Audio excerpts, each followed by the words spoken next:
नमस्कार दोस्तों, उत्तर प्रदेश में पुलिस आरक्षक की भर्ती आ चुकी है। 60,000 से ज्यादा पदों पर यह नोटिफिकेशन जारी हुआ है और आपके कई सारे इसमें डाउट है, जैसे मध्य प्रदेश के विद्यार्थियों का, साथ ही अन्य राज्य के विद्यार्थियों का ये डाउट है कि क्या हम फॉर्म भर सकते हैं।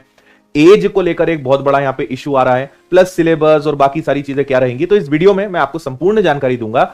कोशिश करेंगे कम से कम समय में इस वीडियो को कंप्लीट करें और सारी चीजें आपको क्लियर हो, सारे डाउट्स आपके क्लियर हो। तो आइए शुरुआत करते हैं। पहले बेसिक चीजें मैं आपको बता देता हूं, हो सकता है आपने ये चीजें देख ली हो, पढ़ लिया हो, बट स्टिल मैं आपको एक बार सारी चीजें बता देता हूं। 23 दिसंबर को यह नोटिफिकेशन निकलता है उत्तर प्रदेश पुलिस आरक्षक का, और इसमें टोटल पदों की जो संख्या है, जैसा मैंने कहा था कि 60,000 पद हैं, 60,244 हैं। कैटेगरी वाइज आप यहां पे देख सकते हैं। अनारक्षित 24,000 के आसपास पद उनके लिए हैं, ईडब्ल्यूएस के लिए 6,000, ओबीसी के लिए 16,000, अनुसूचित जाति के लिए 12,000, अनुसूचित जनजाति के लिए जो है लगभग 1,200 यहां पे रहेगा। तो वो आप यहां पे जानते हैं।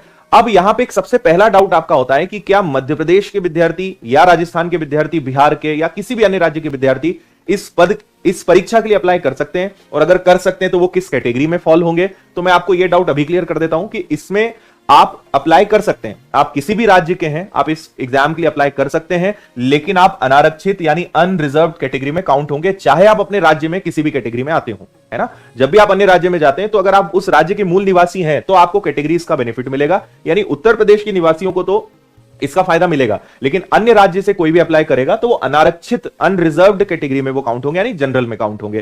तो यस, आप फॉर्म भर सकते हैं, बट आप जनरल कैटेगरी में काउंट होंगे, चाहे आप उत्तर प्रदेश के अलावा किसी भी राज्य के हो और आप अपने राज्य में किसी भी कैटेगरी में आते हो, है ना।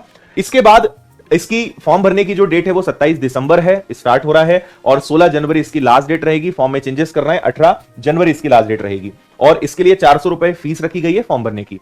अब यहां पे क्वालिफिकेशन यानी योग्यता की बात करते हैं, तो यहां पे आप देखेंगे 10वीं एवं 12वीं यानी 10th और 12th दोनों में आपका उत्तीर्ण होना अनिवार्य है। मतलब 12th में तो आपको पास होना ही है, लेकिन 10th, जनरली 10th में देखो कई सारे अलग अलग बोर्ड्स हैं, कई सारे अलग अलग तरीके हैं। कभी कभी लोग बिना 10th के भी डायरेक्ट 12th करते हैं, तो आपको लगेगा कि 12th पास है तो 10th तो पास हो गई ना, लेकिन ऐसे कई हमारे देश में ऐसे पद्धतियां हैं जिसमें आप 10th करे बिना 12th कर सकते हो। उसकी गहराई में नहीं हम जाते हैं। तो आप यहां पे 10th और 12th दोनों जिन्होंने पढ़ा होगा वही इसका फॉर्म भर सकते हैं, और पास होना चाहिए, बस इतना ही इसमें मांगा गया है। फिर आगे बात करते हैं, अगर आपके पास डीओ, ईएससीसी या एनआईईएलटी सोसाइटी से कंप्यूटर में ओ लेवल का अगर प्रमाण पत्र है, प्रादेशिक सेना में न्यूनतम 2 वर्ष की अवधि तक आपने सेवा करी है, या राष्ट्रीय कैडेट कोर एनसीसी जिसको हम बोलते हैं उसमें आपके पास बी सर्टिफिकेट है, तो आपको थोड़ा सा प्रेफरेंस मिलेगा, प्राथमिकता मिलेगी इस एग्जाम के लिए। अब सबसे बड़ा यहां पे जो मुद्दा आ रहा है वो ये देखो, 2018 में वैकेंसी निकली थी लगभग 45,000 पदों पर उत्तर प्रदेश में कांस्टेबल की। उसके बाद सीधा 2023 में यानी लगभग 5 से 6 साल बाद वैकेंसी निकल रही है। अब यहां पे सबसे बड़ा जो इशू आ रहा है युवाओं का, और बहुत जेन्युइन और प्रैक्टिकल बात है कि आप 6 साल बाद अगर वैकेंसी निकालते हैं तो उसमें उन लोगों का क्या दोष है जो उस समय एलिजिबल थे।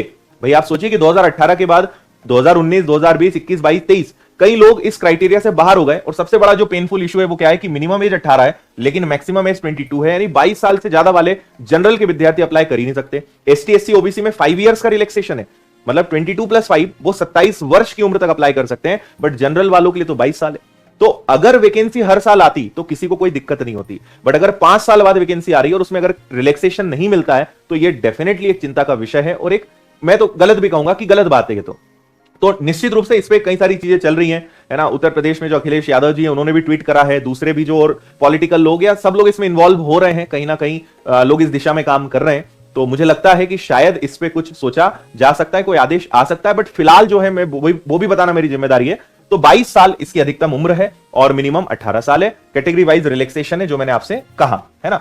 आगे लेकर मैं चलता हूं, और अगर आप अन्य राज्य के हैं तो आपके लिए भी 22 साल ही मैक्सिमम रहने वाला है फिलहाल। आगे चेंज होता है तो उसके बारे में मैं अपडेट आपको दूंगा। अब आते हैं 150 नंबर का, 150 प्रश्नों की यह परीक्षा होगी, 150 क्वेश्चंस होंगे, हर प्रश्न 2 नंबर का रहेगा। तो ये जो परीक्षा है वो 300 अंकों की होगी, 300 मार्क्स की होगी, और इसके लिए आपको 2 घंटे का समय मिलेगा, 2 आवर्स का समय मिलेगा, वो सब यहां लिखा है। 4 कैटेगरीज में प्रश्न बटे हुए होंगे। पहला आपका आएगा सामान्य ज्ञान यानी जीएस, दूसरा आएगा आपका सामान्य हिंदी, ठीक है, तीसरा आएगा संख्यात्मक और मानसिक योग्यता यानी मैथ्स, और चौथा आएगा आपका मानसिक अभिरुचि, बुद्धिलब्धि एवं तार्किक क्षमता, ठीक है। तो इसी को भी मैं इसी में ले लेता हूं। तो अगर इसको आसान भाषा में कहूं तो आपको मैथ्स पढ़ना है, आपको रीजनिंग पढ़ना है, ठीक है, आपको हिंदी पढ़ना है, और आपको जीएस पढ़ना है। ये 4 विषयों से प्रश्न आपके पूछे जाएंगे। और जीएस मतलब इसमें फिर सब कुछ आ जाएगा, जीएस भी आ जाएगा, साइंस भी आ जाएगा। हम कोशिश करेंगे कि आपको प्रीवियस ईयर्स के प्रश्न भी दिखाएं। एज ऑफ नाउ 4 सब्जेक्ट्स यहां पर रहने वाले हैं, मैथ्स, रीजनिंग, हिंदी और जीएस। टोटल 150 सवाल, हर प्रश्न 2 नंबर का, 300 नंबर की परीक्षा, 2 घंटे का समय, 0.5 की नेगेटिव मार्किंग यानी 0.5। अगर आपने 4 प्रश्न गलत करे तो आपका 0.5 मतलब 4 तो नहीं, 2 पर ही एक आपका गलत हो जाएगा। 0.5 का मतलब यह हो जाएगा क्योंकि परीक्षा में अगर प्रश्न 1 नंबर का होता है तो 0.25 मार्किंग होती है, प्रश्न 2 नंबर का है तो 0.5 पे आपकी नेगेटिव मार्किंग यहां पर रहने वाली है। ये सारी चीजें मैंने आपको बताई। आगे मैं आपको टॉपिक्स भी दिखा दूंगा कि क्या क्या इसमें पूछे जा रहे हैं। यहां पर सारी चीजें कि भाई नॉर्मलाइजेशन रहेगा। तो देखो, पहला तो ये कि ये पेपर आपका ओएमआर पर होना है, ये ऑनलाइन एग्जाम नहीं होना है, ये ओएमआर पर होना है। तो पुरानी पद्धति के हिसाब से होगा, फिर उसके बाद रिजल्ट आएगा, फिर आपका फिजिकल होगा। अब फिजिकल में भी 2 चीजें कि एक तो आपकी हाइट, चेस्ट क्या होना चाहिए लड़कों के लिए, दूसरा कि फिर रनिंग का या बाकी फिजिकल जो टेस्ट है, क्वालिफाइंग है, उसमें क्या होना चाहिए, तो वो आपके सामने है। पुरुष अभ्यर्थियों के लिए सामान्य और ओबीसी और अनुसूचित जातियों के पुरुष अभ्यर्थियों के लिए न्यूनतम हाइट जो है वो आप यहां पे देख सकते हैं 168 सेंटीमीटर। अनुसूचित जनजाति के पुरुष अभ्यर्थियों के लिए 160 सेंटीमीटर है।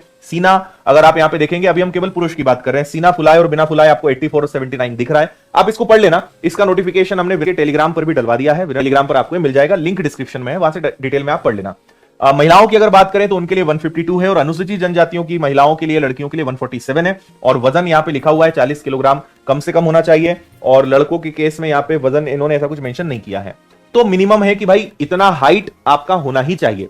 इसके बाद फिर फिजिकल एग्जाम पर आते हैं, जो आपको यहां पे टेस्ट आपका लिया जाएगा। तो अगर यहां पे देखें तो इस शारीरिक में पुरुष अभ्यर्थियों के लिए आपके लिए 4.8 किलोमीटर की रनिंग रहेगी, जिसको 25 मिनट में पूरा करना है। महिलाओं के लिए 2.4 किलोमीटर की रनिंग रहेगी, जिसको 14 मिनट में पूरा करना है। जो वे अभ्यर्थी जो विहित समय के भीतर दौड़ पूरी नहीं करते हैं, भर्ती के लिए पात्र नहीं होंगे और आगे भी उनको जो है हटा दिया जाएगा, है ना। तो केवल एक ही चीज है, रनिंग, उसका आपको यहां पे ध्यान रखना है। अब यहां पे ये स्क्रीनशॉट है, ये वो स्क्रीनशॉट है, वो सिलेबस है जो इन्होंने नोटिफिकेशन में दिया है।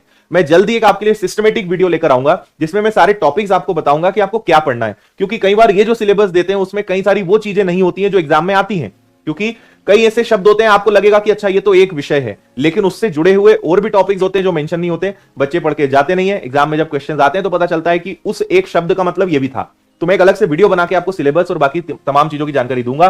फिलहाल जनरल नॉलेज में आप देखें सब कुछ आ गया है, विज्ञान आ गया है, इतिहास आ गया है, संविधान आ गया है, इकोनॉमिक्स आ गया है, इसके अलावा संस्कृति आ गई है, भारतीय कृषि, वाणिज्य, व्यापार यानी इकोनॉमिक्स का ही ये पार्ट होगा। भूगोल इसके अंदर आपको देखने को मिलेगा, करंट अफेयर्स आपको पढ़ना पड़ेगा। तो history, geography, polity, science, current affairs, economics, static GK सब पढ़ना है आपको। इसके बाद अगर हिंदी में चलें तो आप चाहे तो इसका स्क्रीनशॉट ले लें। हिंदी में आपको बेसिक जो आप किसी भी एग्जाम के लिए पढ़ रहे हो वही यहां पे पढ़ना है। पेपर का लेवल बहुत हाई लेवल नहीं रहेगा, इजी रहेगा। एग्जाम की डेट अभी तय नहीं करी है तो आपके पास अच्छा मौका है तैयारी शुरू करने का और तैयारी करने का। मैथ्स है तो इसमें लगभग सब कुछ आएगा। हाँ, एडवांस मैथ्स इसमें थोड़ा कम दिखाई दे रहा है, अरिथमेटिक ज्यादा है। बाकी प्रीवियस पेपर्स के साथ मैं आपको ज्यादा बेटर बता पाऊंगा कि आपको क्या पढ़ना है। और कुछ ऐसे भी टॉपिक्स हैं जो आते हैं लेकिन यहां नहीं लिखे हुए हैं। फिर रीजनिंग है तो रीजनिंग में तो मुझे लगता है किसी को दिक्कत होती ही नहीं होगी, आराम से आप इसकी प्रिपरेशन कर सकते हैं, है ना। और ये भी रीजनिंग का ही एक पार्ट है। और रीजनिंग के अलावा नहीं, सॉरी, ये रीजनिंग का पार्ट नहीं है, ये आपका रीजनिंग के अंतर्गत आएगा, लेकिन इसमें कुछ टॉपिक्स थोड़े से अलग हो जाते हैं जो आप यहां पे पढ़ेंगे, जो आपकी मेंटल एप्टीट्यूड को चेक करता है, जो रीजनिंग का ही पार्ट है, लेकिन यहां थोड़ा सा ये उत्तर प्रदेश की परीक्षाओं का एक सिलेबस का पार्ट ही होता है ना। आगे लेकर चलते हैं रिलेशंस, आईक्यू बेस्ड कुछ चीजें रहेंगी। ये भी आपका रीजनिंग में भी दिशा, ज्ञान, सीरीज, संकेत, ये चीजें रहती हैं।